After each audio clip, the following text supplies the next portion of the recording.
پێ بخۆشە کە یەکەم جار لەم فستیڤاڵە حاضرە بم لەبەرەوەی کە ئەم فیلمی عاشقەکان بە پیاوامرە لە فستیڤاڵی زۆر لەم دو سێ ساڵە کە دو ساڵە کە دروستمان کردووە چووەوە ساڵی 2015 بوو بە باشترین فیلمی فستیڤاڵی بەغداد لە لەژنەی داوەران و زۆر جایزێتر لە فستیڤاڵەکانی تری گرت بەس ئەم فستیڤاڵە بۆ من هەر حاضربوونی زۆر پێم خۆشە لەبەرەوەی کە وەکو بڵێ سلێمانی شاری خۆمەوە و شاری باوکمە و زۆر پێی خۆشحاڵە بم کە لێرە فستیڤاڵەکرێ تێگە جیاوازەکانی ئەوێ تیمە و دروشم و کۆنسێرتی خولی داهاتوو دیاریەکەن کە بەبێ گومان بەبێ زوودڵی کەمیچی ترمانی سینەما ئازادیە بوێریە شێرگیریە ڕوانینی فراوانە داهێنانە حەقیقەتە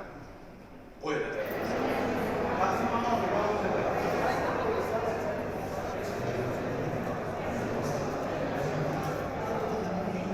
لە جەوێکی وایە کە اقتصادیەکی زۆر قرس ڕووی لە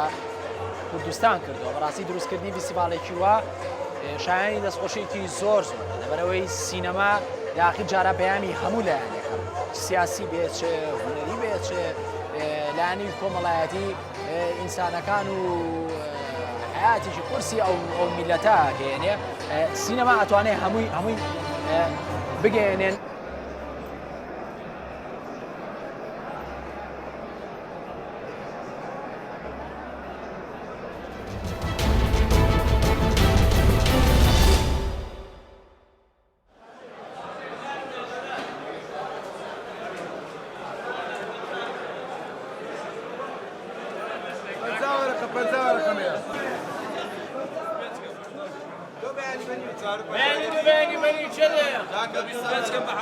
دو هەفتە سێ هەفتەیە دۆلار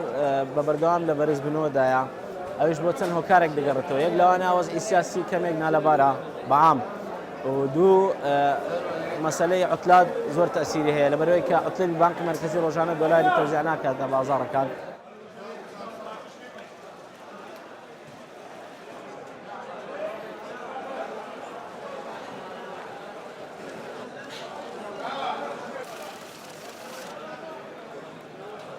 هۆکاری سەرۆکی بریتیە لە کەمی خستنە ڕووی لەلایەن بانکی ناوەندی عێراقیەوە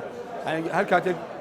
با شتێک خستنە ڕووەکەی کەم بوو خوازە سەری زیاد بوو نرخەکەی بەرز دەبێتەوە لە کاتی بەرزبوونەوەی نرخەکانیش زۆر چار خەڵکی ئێمە هەڵپەی ئارزووی کڕینیان زیاد دەبێت لە مەترسی ئەوەی نەوەک زیاتر گران بێت. ئەو پەنجای پارەی تەبعینوی لێدایە پارە بێ قیمەت کردیە ئەو 50,000 تاسیراتی هەبوو کە دیناری عێراقی بێ قیمەت کردی و بەرامبەر دۆلار.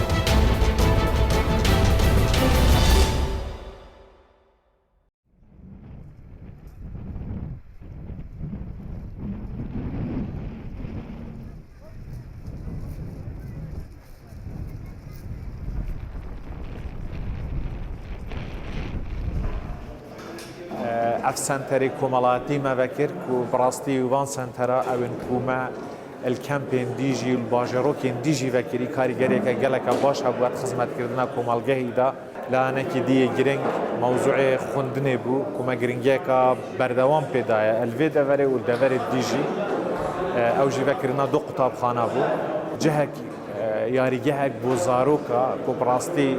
جالك دلما بي خوش بچونكو امزاني زاروكي ايرا مخابن أبد دو سالات اشتكي روسانه بوه ومديد بكرناوي چند کیفوان هات یا گرنگ او وکو دزگه خیرخوازی بارزانی ام بردوام بویند گلوانا